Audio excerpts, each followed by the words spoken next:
Until 1991, Ukraine was part of the Soviet Union. Since its independence, the country sees itself as a border between the East and the West. Still, though it's a growing democracy, the communist past of this country is still very real. While the Kremlin might not be happy, map makers ought to be. Ukrainians voted for independence by a sweeping majority. There was no clear connection growing as a child in Ukraine for me, or even for my parents, that when you pay taxes, you're actually paying for services.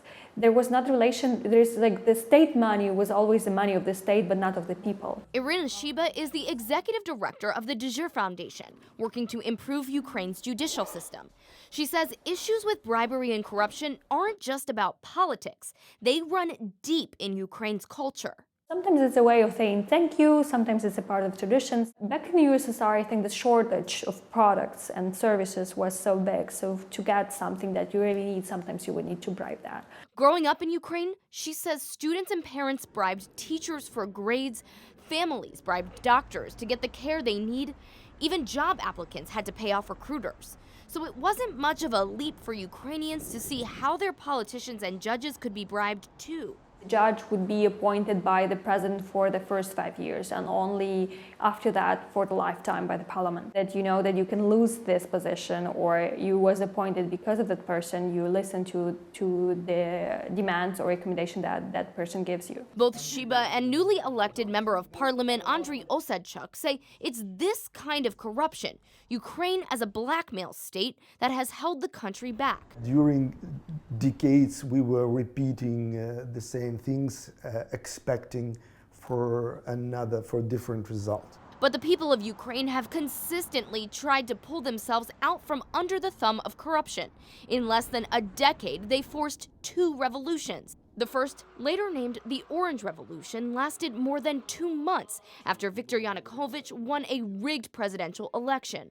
The revolution in 2004 resulted in a redo, and Yanukovych lost. In 2010, Yanukovych ran again and won.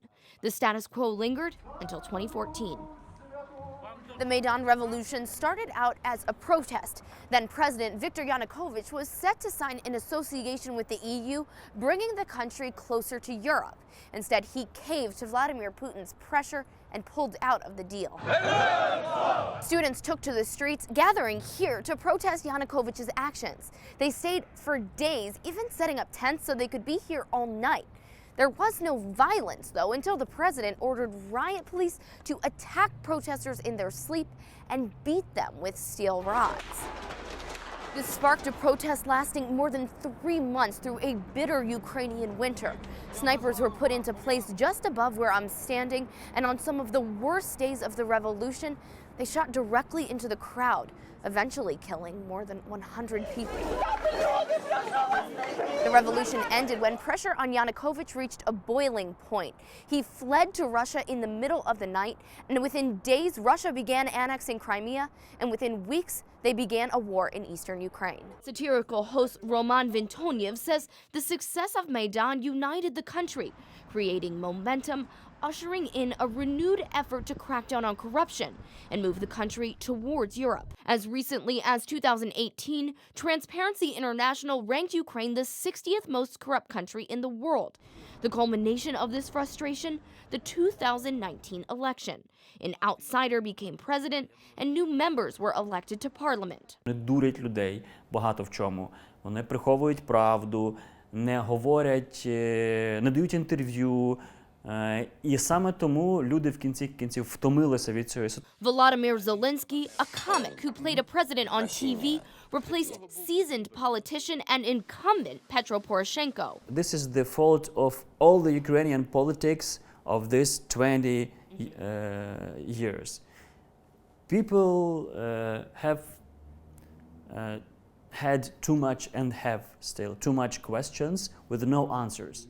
OSADCHUK says Parliament has already made some successful strides, like nearly ending parliamentary immunity, where if a member committed a crime, police needed to go to Parliament for permission to arrest them. And because of this, a lot of businessmen, a lot of gangsters, they were looking for the mandate of the member of the Parliament, not to be a politician or lawmaker, just to receive this special immunity and special untouchable status. I come to Parliament to establish institutions, and that's example how institutions are establishing.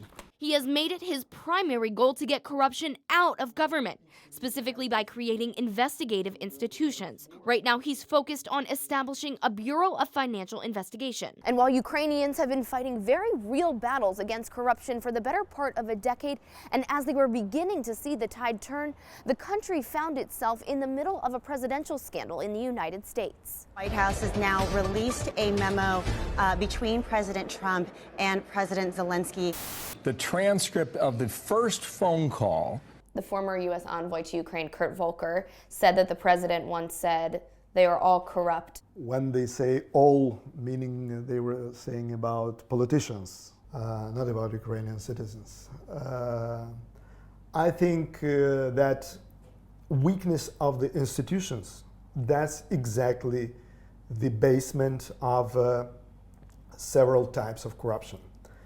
Because weak institutions created parallel realities in Ukraine. OSADCHUK says Americans view corruption differently, as an abuse of power, versus Ukrainians, who more often equate corruption with kickbacks and bribes. VINTONIV says the Ukrainian president's handling of the calls with President Trump and the alleged pressure campaign comes down to his unfamiliarity with politics.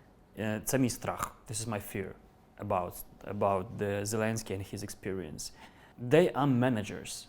They are not politicians. They are managers. And while OSADCHUK says some Ukrainians are paying attention to the impeachment trial, they are more seriously focused on fixing their own issues. We need to return this trust. We need to build institutions, and that shall be priority number one for everyone who is thinking about Ukrainian future.